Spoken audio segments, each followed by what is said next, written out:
মুসলিমদের জন্য সবচেয়ে গুরুত্বপূর্ণ ফিল্ড হচ্ছে তাদের শিক্ষা, এবং শিক্ষা কেন্দ্রগুলো যদি আজকে মানসম্পন্ন হয় তাহলে কোটি কোটি মাহফিল করেও কিন্তু জাতিকে আলোকিত করা যাবে না।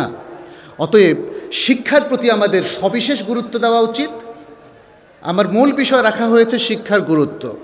আসলে এই গুরুত্বটা আমরা কিভাবে দেব, এটা একটা গবেষণার বিষয়। কারণ শিক্ষার যে সবচেয়ে বেশি প্রয়োজন এই ব্যাপারে কারও কোনো সন্দেহ নেই, এবং মহান আল্লাহ সুবহানাহু ওয়া তাআলা আল কোরআনের মধ্যে শিক্ষাকেই সবচেয়ে বেশি গুরুত্ব দিয়েছেন।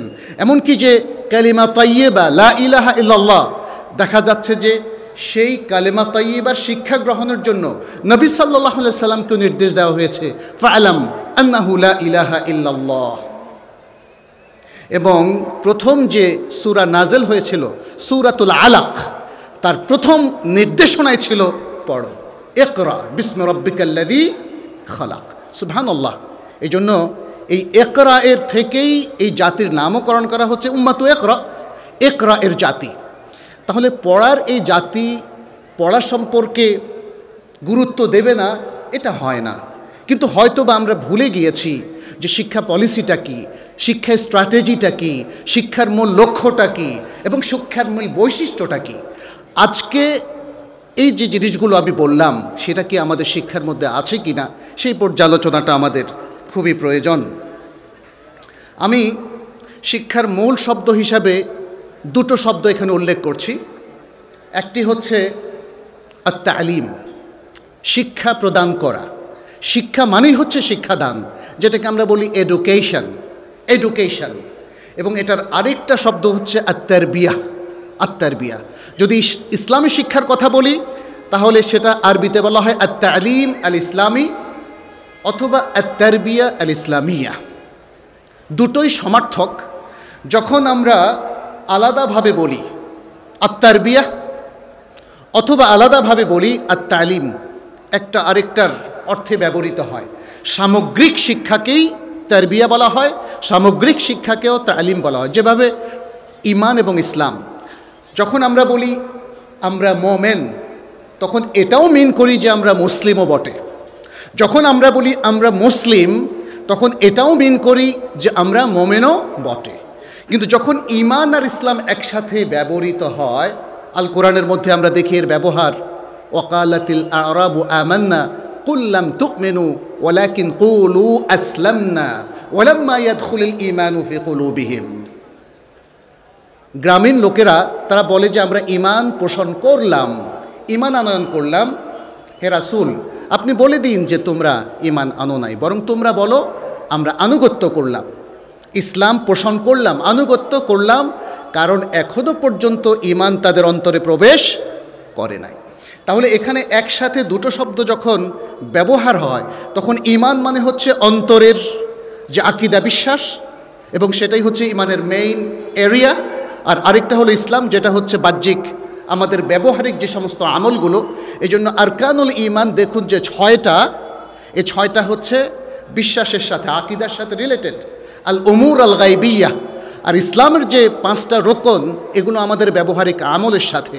শুরুতেই শাহাদা, ডিক্লারেশন অফ লা ইলাহা ইল্লাল্লাহ ওয়া আন্না মুহাম্মাদুর রাসূলুল্লাহ।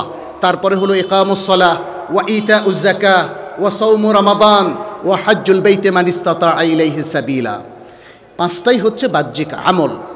ঠিক তেমনি তালিম এবং তারবিয়াত যখন একসাথে উল্লেখ করা হবে তখন তালিমটা হচ্ছে একাডেমিক জ্ঞান, থিওরি, থিওরি। আজকের মুসলিমরা আনফর্চুনেটলি তারা থিওরির চর্চাই করে যাচ্ছে, থিওরি। একাডেমিক ইসলাম কোরআন তেলাওয়াত করছে, কোরআন পড়ছে, লম্বা লম্বা বক্তৃতা করছে, কিন্তু আমলের ক্ষেত্রে আমরা দেখছি শূন্যতা। মুসলিম সোসাইটিগুলোতে এই ইলমের অধিকাংশই বাস্তবায়িত হচ্ছে না, ঠিক কি না? তাহলে এটা হচ্ছে একাডেমিক ইসলাম, যার গুরুত্ব আছে, কিন্তু ইসলাম আল্লাহ সুবহানাহু ওয়া তাআলা এই জন্য দেন নাই যে মানুষ এটাকে থিওরি হিসাবে গ্রহণ করবে আর আমলের মধ্যে তারা নেবে না। এই জন্য ইসলাম কিন্তু এই থিওরি, এই ইলম, এই জ্ঞানের জগৎ, এই জ্ঞানের ভুবনটা নিয়ে আসেনি। তারবিয়াটা হচ্ছে, যখন আমরা পাশাপাশি উল্লেখ করব, এটা হলো টোটাল এডুকেশন। আল ইলম ওয়াল আমালু বিল ইলম, আল ইলম ওয়াল আমালু বিল ইলম। একদিকে জ্ঞান অর্জন করা, অন্যদিকে জ্ঞানটাকে বাস্তবায়ন করা। এটা হচ্ছে প্র্যাকটিক্যাল যে এডুকেশন, ব্যবহারিক যে জ্ঞান, যেটাকে আজকের আধুনিক ভাষায় বলা হয় অ্যাপ্লাইড সায়েন্স, অ্যাপ্লাইড নলেজ, যেটা হচ্ছে প্রায়োগিক জ্ঞান। ইসলাম আসলে জ্ঞানকে প্রয়োগ করার নির্দেশ নিয়েই আমাদের কাছে এসেছে। সুতরাং তারবিয়া ইসলামিয়া অথবা তালিম ইসলামী, ইসলামী শিক্ষা যেটাই আমরা বলি না কেন, এটার মূল সংজ্ঞা হচ্ছে মানুষকে ইসলামী মূল্যবোধ, ইসলামী আকিদা এবং ইমানি ব্যবস্থাপনার উপর তাকে প্রশিক্ষণ দেওয়া, তাকে জ্ঞানী করে তোলা এবং সেই জ্ঞানের আলোকে প্রশিক্ষণ দেওয়া, যা সমগ্র মানব জাতির কল্যাণের জন্য নিবেদিত। তাহলে এখানে কয়েকটা জিনিস আমরা পেলাম।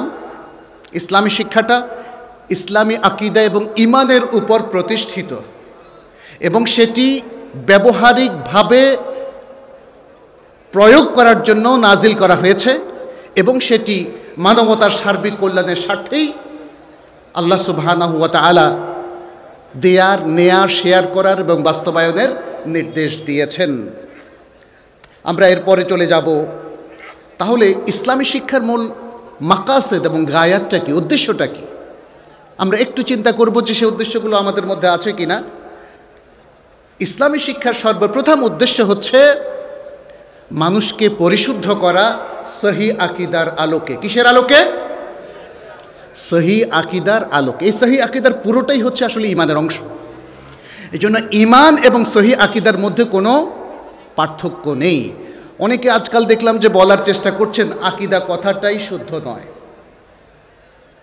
আকিদা কথাটাই শুদ্ধ নয়।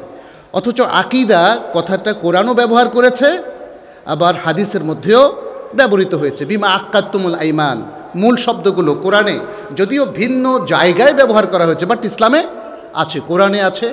আর ইয়াতাকিদু বা ইতিকাদ কথাটা এটি হাদিসের মধ্যে রাসূল সাল্লাল্লাহু আলাইহি সাল্লামের সহিহ হাদিসের মধ্যে এসেছে এবং আমাদের যারা সালাফ তারা আকিদা এবং ইতিকাদ এই কথাগুলো ব্যবহার করেছেন সেই 1200-1300 বছর আগ থেকেই।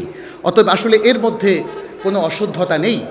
ইসলামী শিক্ষার মেইন উদ্দেশ্য হচ্ছে মানুষকে সহি আকিদা শিক্ষা দেওয়া।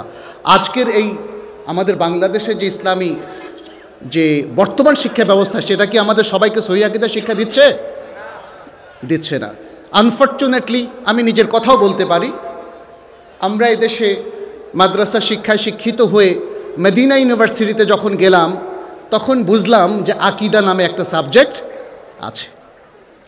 এদেশে আমরা পড়েছিলাম আল আকিদা আন-নাসাফিয়া, যেটা দেখেছিলাম আসলে ইলমুল কালামের একটা তর্কশাস্ত্রের মতো, মু'তাজিলি এবং আশায়েরাদের মধ্যে একটা তর্ক।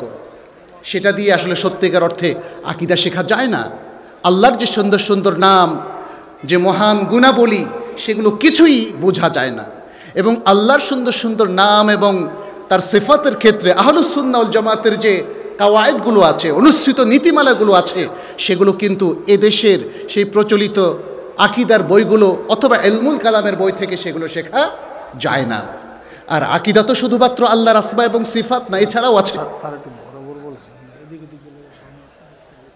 আকিদার যে বিষয়গুলো সেগুলো আসলে ইমানের 6টা রুকুনই এখানে আছে।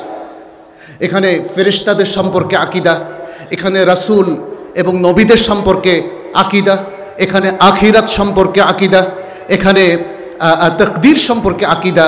সুতরাং আকিদার অনেকগুলো বিষয় আছে। তাহলে শিক্ষার মূল উদ্দেশ্যটাই হচ্ছে একজন ব্যক্তির চিন্তা চেতনা এবং তার আকিদা বিশ্বাসকে সম্পূর্ণ কোরআন সুন্নাহর আলোকে সংশোধন করা। এটা শিক্ষা ব্যবস্থার প্রধানতম উদ্দেশ্য। যে শিক্ষা ব্যবস্থা মুসলিম সমাজে আছে সেই শিক্ষা যদি আমাদেরকে বিশুদ্ধ আকিদার দিকে পথ দেখাতে না পারে এবং বিশুদ্ধ আকিদা দ্বারা আমাদের আকিদাকে সাজাতে না পারে, তাহলে তো সেই শিক্ষাকে বুঝতেই হবে যে সেটা লক্ষ্যচ্যুত একটা শিক্ষা, যেটিকে আমাদেরকে অবশ্যই লক্ষ্যের দিকে নিয়ে আসতে হবে।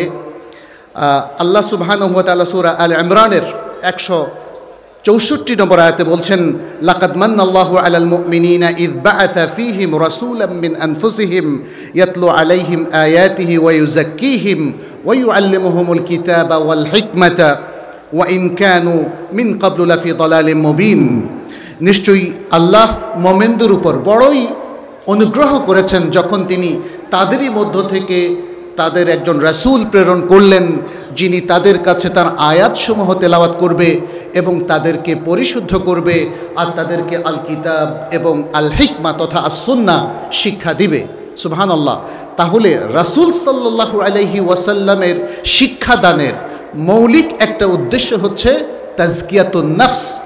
আজকে তাজকিয়াতুন নফসের ভুল ব্যাখ্যা করা হচ্ছে।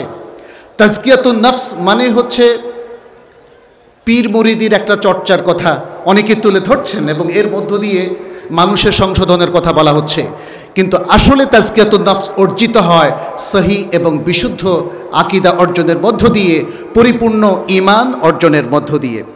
দ্বিতীয় যে মৌলিক লক্ষ্য ইসলামী শিক্ষার, সেটি হচ্ছে তাকওয়াতুল ঈমান, ঈমানকে শক্তিশালী করা। ঈমান আমরা অর্জন করলাম, কিন্তু ঈমানটাকে কন্টিনিউ করতে হবে। ঈমানটাকে কন্টিনিউ করতে হবে জীবনের শেষ নিঃশ্বাস পর্যন্ত। কারণ সারা জীবন মুসলিম থেকে, ঈমানের সাথে থেকে যদি কেউ মৃত্যুর সময় ঈমান নিয়ে যেতে পারল না, সে কি নাজাত পাবে? সে কি জান্নাত লাভ করতে পারবে? ঈমান নিয়ে যারা যেতে পারেনি তাদের জন্য আনফরচুনেটলি বাসস্থান হবে কি? জাহান্নাম। আল্লাহ আমাদেরকে আপনাদেরকে সবাইকে জাহান্নাম থেকে রক্ষা করুন। আল্লাহ সুবহানাহু ওয়া তাআলা সূরা আন-নিসার 136 নম্বর আয়াতে বলছেন, ইয়া আইয়ুহাল্লাযীনা আমানু আমিনু বিল্লাহি ওয়া রাসূলিহি ওয়াল কিতাবিল্লাযী নাযালা আলা রাসূলিহি ওয়াল কিতাবিল্লাযী আনজালা মিন ক্বাবল। হে ঈমানদার লোকেরা, তোমরা ঈমান আনো। তাই না? একটা অদ্ভুত কথা না? ঈমানদার লোকেরা তোমরা ঈমান আনো। তার মানে কি? ঈমানের ত্রুটি আছে, ঈমানদারের দাবি করলেই হবে না।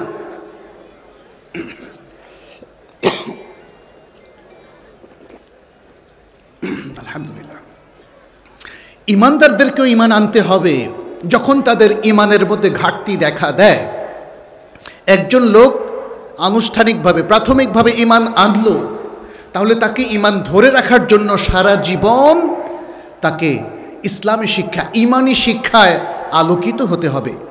আজকের মুসলিম এই সমাজের দিকে তাকালে দেখা যায় আমাদের অধিকাংশ মানুষের মধ্যে ঈমানের ঘাটতি রয়েছে।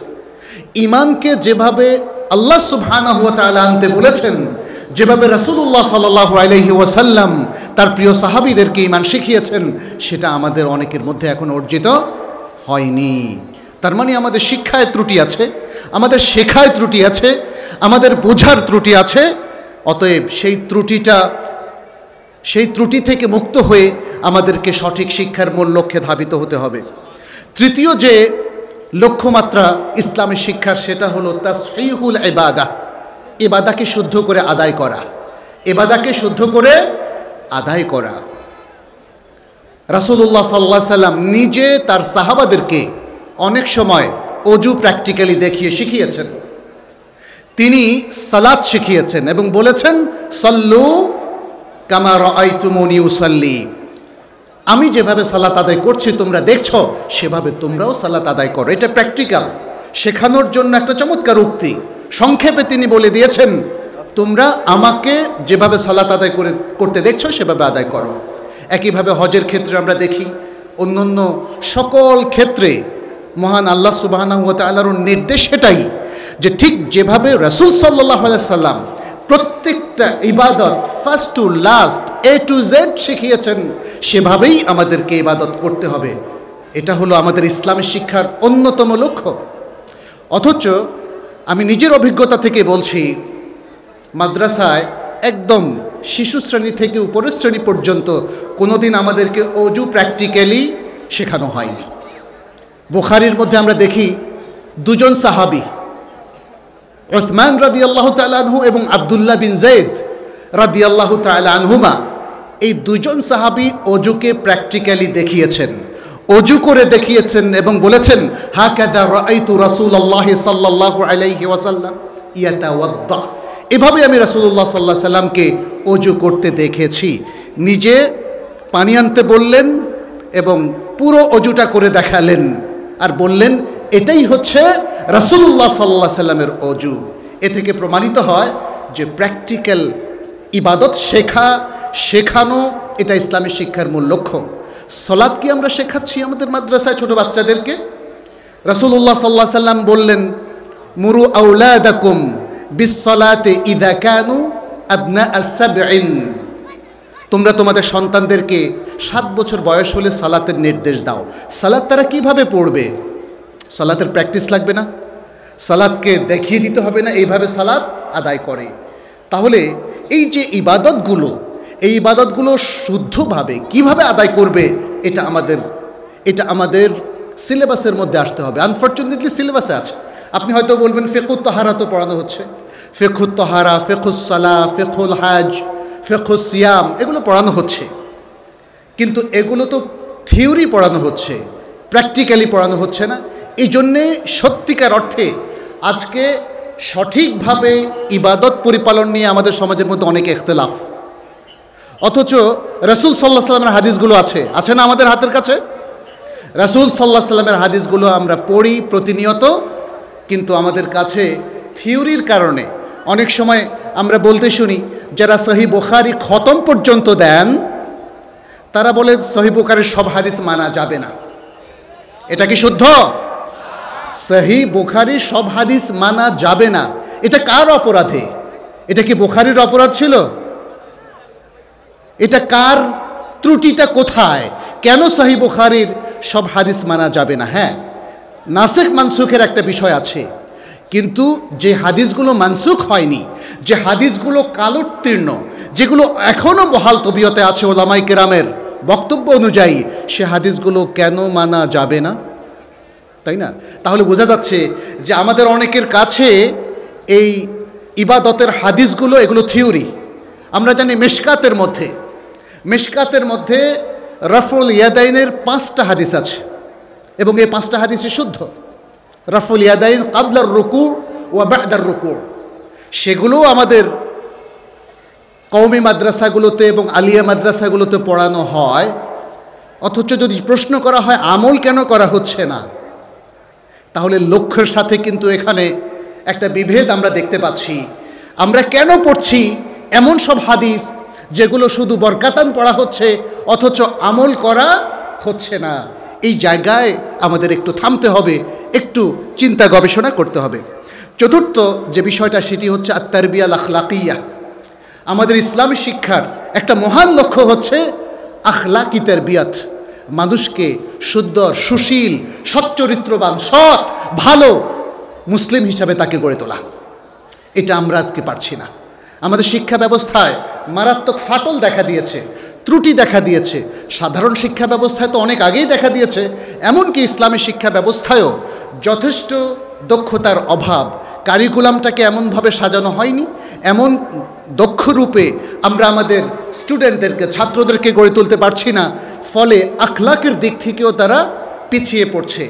আজকে সমাজে যে বিভেদ, বিভক্তি, গালিগালাজ, এই যে বিশ্রী একটা সংস্কৃতি গড়ে উঠেছে, তার মানে হচ্ছে এই সমাজের অধিকাংশ মানুষ এবং ছাত্রীরা আখলাকের তারবিয়াতটা তারা পায় নাই। অথচ ইসলামী শিক্ষার একটা মহান লক্ষ্য হচ্ছে আত-তারবিয়া আল-আখলাকিয়া। 5 নম্বর হচ্ছে হুসনুল মুআমালাত, সুন্দর মুআমালাত, একে অপরের সাথে সুন্দর ইন্টারাকশন করা, প্রতিবেশীর সাথে, জনপ্রতিনিধি জনগণের সাথে, জনগণ জনপ্রতিনিধির সাথে, এবং এক গ্রুপের মানুষ অন্য গ্রুপের সাথে, এক গ্রামের মানুষ অন্য গ্রামের সাথে, এবং বিভিন্ন ক্ষেত্রে যে বিভিন্ন ধর্মীয় গ্রুপও আছে তাদের মধ্যে সৌজন্যমূলক, সততাপূর্ণ সুন্দর আচরণ, এটাই হচ্ছে সুন্দর মুআমালা। অথচ সেই মুআমালাটা আমরা আজকে পাচ্ছি না। এবং এটা ছাড়াও পারিবারিক ক্ষেত্রে স্বামী স্ত্রী সুন্দর যে মুআমালা থাকার কথা, কিংবা ব্যবসায়ী এবং ভোক্তা, ক্রেতা এবং বিক্রেতার মধ্যে যে সুন্দর মুআমালা থাকার কথা, আজকে ব্যবসায়ীরা দেখা যাচ্ছে যে তারা সব ধরনের ভেজাল, সব ব্যবসায়ীর কথা বলছি না কিন্তু অধিকাংশই সব ধরনের ভেজাল তারা মেশাচ্ছে, কিংবা বিষাক্ত জিনিস মেশাচ্ছে। আবার যখন আমরা হসপিটালে যাই, ডাক্তার, তাদের ব্যাপারেও অনেকের বিভিন্ন অভিযোগ আছে। বিভিন্ন ডায়াগনোসিস সেন্টার, হসপিটাল, সেখানেও দুর্নীতির একটা মারাত্মক ত্রুটি আমরা দেখতে পাচ্ছি। সমস্যা কোথায়? সমস্যাটা হলো মুআমালায়। প্রত্যেক ব্যক্তি অন্যদের সাথে মুআমালায় দুর্নীতিকে প্রশ্রয় দিচ্ছেন। তাহলে কি শিক্ষা নিলাম আমরা? আমরা প্রত্যেকে কোরআন পড়ি, হাদিস পড়ি, ওয়াজ শুনি, কিন্তু ওয়াজটাকে ওয়াজের ময়দানেই তাহলে রেখে যাচ্ছি? কিংবা যে শিক্ষা প্রতিষ্ঠানে আমরা শিক্ষা গ্রহণ করছি সেটা কি চার দেওয়ালের মধ্যে রেখেই আমরা নিজেদের ইচ্ছামতো চলাফেরা করছি? এটা বুঝতে হবে। তাহলে কেন আমরা লক্ষ্যচ্যুত হচ্ছি, এই প্রশ্নটা সবার প্রতি। 6 নম্বর হচ্ছে ফাহমুল হালাল ওল হারাম। ইসলামী শিক্ষার অন্যতম আরেকটা লক্ষ্য হলো হালাল হারামকে বোঝা, চিহ্নিত করা এবং হালালের মধ্যেই নিজেদেরকে সীমাবদ্ধ রাখা আর হারাম থেকে মুক্ত থাকা। এটা হচ্ছে ইসলামী শিক্ষার অন্যতম একটা লক্ষ্য। 7ম হচ্ছে ইত্তিবাউ শারঈল্লাহি ফি কুল্লি শাই। মহান আল্লাহ সুবহানাহু ওয়া তাআলা যে শরীয়ত, যে বিধান, যে নীতিমালা, যে কাওয়ায়েদ তিনি আমাদের জীবন পরিচালনার জন্য দিয়েছেন, সমাজ পরিচালনার জন্য দিয়েছেন, ব্যক্তি এবং পরিবারগুলোকে পরিচালনার জন্য দিয়েছেন, সেগুলোকে সর্বতোভাবে শতভাগ মেনে চলা। ইসলামী শিক্ষা এটাই হচ্ছে মূল কথা, অন্যতম একটা লক্ষ্য যেটি রাসূল সাল্লাল্লাহু আলাইহি সাল্লাম শিখিয়েছিলেন তার সাহাবাদেরকে, এবং তারা সেটা করেছে। কিন্তু আজকে আমাদের এই অবস্থা হলো কেন? আমরা জীবনের বহু ক্ষেত্রে শরীয়ত মেনে চলতে পারছি না, আল্লাহ এবং রাসূলের আদর্শ থেকে চ্যুত হচ্ছি, আল্লাহর বিধানকে আমরা লঙ্ঘন করছি। তাহলে আমাদের ইসলামের শিক্ষার মধ্যেও যথেষ্ট ঘাটতি রয়ে যাচ্ছে। 8ম হচ্ছে মারজাইয়াতুল কোরআন ওয়াস সুন্নাহ। কোরআন এবং সুন্নাহর এটাই যে মূল রেফারেন্স, এটাকে প্রতিষ্ঠিত করা। কোরআন সুন্নাহই যে একজন মুসলিমের মূল রেফারেন্স, সোর্স অফ নলেজ, জ্ঞানের মূল উৎস, সেটাকে প্রতিষ্ঠিত করা। আমাদের মধ্যে এখন একদল বের হয়েছে যারা বলে কোরআন মানব, হাদিস মানব না। ইন্না লিল্লাহি ওয়া ইন্না ইলাইহি রাজিউন। আবার অনেক দল বলে হাদিসে মুতাওয়াতির মানব, খবরুল আহাদ মানব না। এভাবে নানা রকম বিভক্তি। আবার অনেকে বলে সহিহ হাদিস অথবা বুখারীর হাদিস, মুসলিমের অনেকগুলো হাদিস আমরা গ্রহণ করতে পারছি না। কেন? প্রবলেমটা কি? এগুলো আমাদের যুক্তিতে আসছে না, আমরা স্থাপন করা হয়েছে। তাহলে মারজাইয়াতুল কোরআন ওয়াস সুন্নাহ, যেটা কোরআন সুন্নাহ যে অ্যানোনিমাসলি সর্বসম্মতভাবে মুসলিমদের কাছে দলিল, সেটাকে কিন্তু আজকের শিক্ষা ব্যবস্থা প্রশ্নবোধক করে দিচ্ছে। সেখানে আমাদের অনেকেরই নানা রকম বিভক্তি এসে যাচ্ছে। অনেক সময় কোরআনের বিরুদ্ধে আমরা কিয়াসকে দলিল হিসাবে নিচ্ছি, হাদিসের বিরুদ্ধে কিয়াসকে দলিল হিসাবে আমরা গ্রহণ করছি, কোরআন হাদিসের বিরুদ্ধে যুক্তি আর্গুমেন্টকে, লজিককে আমরা দলিল হিসাবে গ্রহণ করছি। তাহলে এই শিক্ষা আমাদেরকে লক্ষ্যচ্যুত করে দিচ্ছে। অথচ ইসলামের শিক্ষার একটা মহান লক্ষ্য হচ্ছে কোরআন সুন্নাহর নিরঙ্কুশ প্রাধান্য সৃষ্টি করা। 9ম হচ্ছে ইসলামী শিক্ষার অন্যতম আরেকটি লক্ষ্য হচ্ছে আল উসরাল মুসলিমা। মুসলিম পরিবারগুলোকে সুসংহত করা, সুসংগঠিত করা। আর আজকে আধুনিক জীবন, আধুনিক শিক্ষা আমাদেরকে অন্য সংস্কৃতির দ্বারা প্রভাবিত করছে, আমাদেরকে পরিবার মুক্ত জীবনযাপনে উদ্বুদ্ধ করছে, আমাদেরকে বয়ফ্রেন্ড গার্লফ্রেন্ডের কালচারের দিকে নিয়ে যাচ্ছে, এবং আমাদেরকে লিভ টুগেদার, যেটা পরিবার ভাঙনের সবচেয়ে বড় হাতিয়ার, সেই দিকে নিয়ে যাচ্ছে। আর আমরা জানি যে ইসলামী পরিবারগুলো যদি ভেঙে যায় তাহলে ইসলামিক লাইফ মেনটেন করা আরও কঠিন হয়ে পড়ে। 10ম হচ্ছে মুসলিম ব্যক্তিত্ব গড়ে তোলা। ইসলামী শিক্ষার অন্যতম লক্ষ্য হচ্ছে তাকওয়িন আশ-শাখসিয়্যাহ আল মুসলিমা, মুসলিম ব্যক্তিত্ব গড়ে তোলা। যারাই ইসলামের শিক্ষা গ্রহণ করবেন তারাই নিজেদেরকে মুসলিম হিসাবে পরিচয় দেবেন শুধু না, বরং তার সবচেয়ে গৌরবের ব্যাপার হবে আই এম এ মুসলিম, আমি একজন মুসলিম। আমাদের সবচেয়ে গৌরবের বিষয় হচ্ছে এই যে আমরা আল্লাহর অনুগত বান্দা, আল্লাহর বিদ্রোহী বান্দা। এটা তার জন্য বড় ধরনের ব্লেম, এটা তার দুনিয়া আখিরাতের বড় ধরনের ক্ষতি, নিজের পায়ে নিজে কুড়াল মারার মতো। ইসলামী শিক্ষার মধ্য দিয়ে আমরা আশা করছি যে আমরা এই নিজেদের ইসলামী ব্যক্তি সত্তা আমরা গড়ে তুলব, এটা ইসলামী শিক্ষার মৌলিক একটা লক্ষ্য। তাহলে আমরা এখানে মোট 10টা লক্ষ্যের কথা বললাম।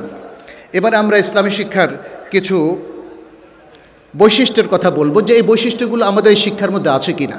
আমরা যারা মাদ্রাসা করলাম, আমরা যারা বিভিন্ন প্রতিষ্ঠান করলাম, ভবিষ্যতে আরও ভালো ভালো মাদ্রাসাগুলো গড়ে তুলব, সে বিষয়গুলো একটু আমাদেরকে মনে রাখতে হবে। প্রথম হচ্ছে আর রাব্বানিয়া। ইসলামী শিক্ষার একটা বড় বৈশিষ্ট্য হচ্ছে এটা হচ্ছে আল্লাহমুখী, আল্লাহ অভিমুখী একটা শিক্ষা ব্যবস্থা। দুই দিক থেকে, একটা হলো এটার উৎস, এখানে কোরআন সুন্নাহ ভিত্তিক শিক্ষা ব্যবস্থা প্রচলিত হবে, তবে এর মানে এই নয় যে দুনিয়ার শিক্ষাকে আমরা অবজ্ঞা করব। এখানে ম্যাথ, সায়েন্স, এখানে বাংলা, আরবি, নানা রকম সমাজবিজ্ঞান থাকতে কোনো অসুবিধা নেই, কিন্তু এর মূল প্রেরণা হবে রাব্বানিয়াতুল মাসদার, এটা হবে কোরআনমুখী, সুন্নাহমুখী। আর দ্বিতীয় হচ্ছে রাব্বানিয়াতুল গায়া। আল্লাহ সুবহানাহু ওয়া তাআলা যে লক্ষ্য উদ্দেশ্য মানব জাতির জন্য নির্ধারণ করে দিয়েছেন, সূরা আদ-দারিয়াতের সেই বিখ্যাত আয়াতটিতে আল্লাহ সুবহানাহু ওয়া তাআলা যেখানে বলেছেন ওয়ামা খালাকতুল জিন্না ওয়াল ইনসা ইল্লা লিয়াবুদুন, জিন এবং ইনসানকে আমার ইবাদতের জন্যই শুধু আমি সৃষ্টি করেছি, সেই লক্ষ্যভেদী হবে, লক্ষ্য ভিত্তিক হওয়া, এটি হচ্ছে রাব্বানিয়াতুল গায়া। তাহলে এই দুটো বৈশিষ্ট্য ইসলামী শিক্ষার থাকতে হবে। তৃতীয় হচ্ছে আশ-শুমুলিয়া। ইসলামী শিক্ষাটা এমনভাবে ডিজাইন করা উচিত, কোরআন সুন্নাহর মতোই এটা যেন মানুষের সার্বিক জীবনকে অন্তর্ভুক্ত করে, তার ব্যক্তিগত জীবন, তার সামাজিক জীবন, তার পারিবারিক জীবন, তার দুনিয়ার জীবন, তার আখিরাতের জীবন, এই সব কিছু নিয়েই মুসলিমের শিক্ষা ব্যবস্থা গড়ে উঠতে হবে। এটা ইসলামী শিক্ষা ব্যবস্থার অন্যতম বৈশিষ্ট্য। তৃতীয় হচ্ছে আত-তাকামুল। জীবনের প্রত্যেকটা ক্ষেত্রকে এটা অন্তর্ভুক্ত করবে, অর্থনৈতিক, সামাজিক এবং ব্যক্তিগত, ব্যবসায় বাণিজ্য, মানুষের পারস্পরিক সম্পর্ক, পারস্পরিক মুআমালা, বিবাহ, তালাক ইত্যাদি যতগুলো দিক আছে সবগুলো দিক এর অন্তর্ভুক্ত থাকবে। এমন কোনো দিক থাকবে না যেটা এ থেকে বাইরে চলে যায়। আমরা আজকের ইসলামী শিক্ষার মধ্যে দেখি আসলে অনেক অপূর্ণতা রয়েছে। এর মধ্যে যেমন সামাজিক মানে সোশ্যাল সায়েন্স, বিশেষ করে যখন আমরা দাখিল আলেমের পরে অথবা নানা সাবজেক্টের ক্ষেত্রে আমরা যখন দেখব যে যেমন উচ্চতর ক্লাসে শুধুমাত্র কোরআন হাদিস ভিত্তিক পড়াশোনা হচ্ছে, সেখানে ইলমুল ইজতিমা, ইলমুন নফস আত-তারবাবি, যে ইসলামিক যে সাইকোলজি, ইসলামিক সোশ্যাল সায়েন্স, সেই সাবজেক্টগুলোর কিছু ঘাটতি রয়েছে। এরপরে বৈশিষ্ট্য হলো আল ওয়াসাতিয়া, যে এটা মধ্যম পন্থাবলম্বী, কোনো প্রান্তিক সীমানায় না এদিক থেকে না ওই দিক থেকে, তার উপর এটা প্রতিষ্ঠিত নয়।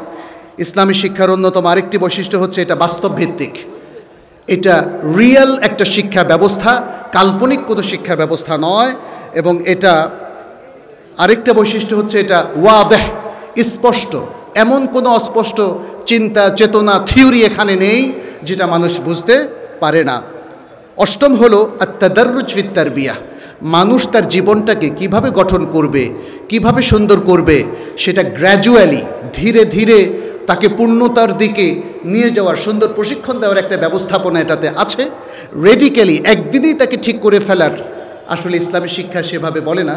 আমরা দেখি যে রাসূলুল্লাহ সাল্লাল্লাহু আলাইহি ওয়াসাল্লাম কীভাবে সাহাবাদেরকে ধীরে ধীরে এক একটা বদঅভ্যাস থেকে তাদেরকে ভালো অভ্যাসে নিয়ে এসেছিলেন। কোরআন কিভাবে মদ ছাড়িয়েছে, কোরআন কিভাবে আরও অন্য জিনিসগুলোকে হারাম করেছে, রিবাকে বিদায় হজে পরিপূর্ণভাবে হারাম করা হয়েছে। এভাবে আমরা দেখি যে গ্র্যাজুয়াল যে সিস্টেম আছে ইসলামী শিক্ষার মধ্যে, সেটাও রয়েছে। ইসলামী শিক্ষার আরেকটা বিষয় হচ্ছে এটা সব কালে সব যুগের সাথে এটা আধুনিক, চির আধুনিক। এই জন্য ইসলামী এই শিক্ষাটা কিয়ামত পর্যন্ত থাকবে, সেভাবে এটাকে ডিজাইন করা হয়েছে, তার কারিকুলামটা সেরকমই। আর সর্বশেষ হচ্ছে ইসলামী শিক্ষাটা আমল নির্ভর, প্র্যাকটিক্যাল। অতএব এটাকে শুধু থিওরির মধ্যে রাখলে হবে না, এটা যেন আমরা যারা শিক্ষা গ্রহণ করছি তারা প্রত্যেকেই প্র্যাকটিসের মধ্যে নিয়ে আসি। সম্মানিত উপস্থিতি, আজকের শিক্ষা ব্যবস্থা নানা রকমভাবে জর্জরিত, নানা ত্রুটির দ্বারা আক্রান্ত। আমাদের উচিত হবে নিজেদের শিক্ষা ব্যবস্থা নিয়ে একটু চিন্তা ভাবনা করা। আমরা প্রত্যেকেই বাবা মা, বিশেষ করে যারা বিবাহ বন্ধনে আবদ্ধ হয়েছেন এবং যাদের সন্তান আছে, অতএব আমাদের সন্তানরা কিভাবে সুশিক্ষায় সুশিক্ষিত হবে, কিভাবে ইসলামী শিক্ষা পাবে, এটা আমাদের জন্য একটা সিরিয়াস বিষয়। আসুন এই বিষয়গুলো নিয়ে আমরা ভাবি। এবং যারা আজকের এই মাহফিলের আয়োজন করেছেন, এখানে অনেক বিজ্ঞ ওলামাই কেরাম আছেন যারা শিক্ষা নিয়ে ভাবেন, শিক্ষার অনেক মার্কাজ যারা তৈরি করেছেন, অনেক মাদ্রাসা, কুল্লিয়া এবং ইউনিভার্সিটি যারা প্রতিষ্ঠা করেছেন, তাদের প্রতিও আমার পরামর্শ, ইসলামী শিক্ষার এই গুরুত্বপূর্ণ দিকগুলো নিয়ে আমরা যেন চিন্তা গবেষণা করি।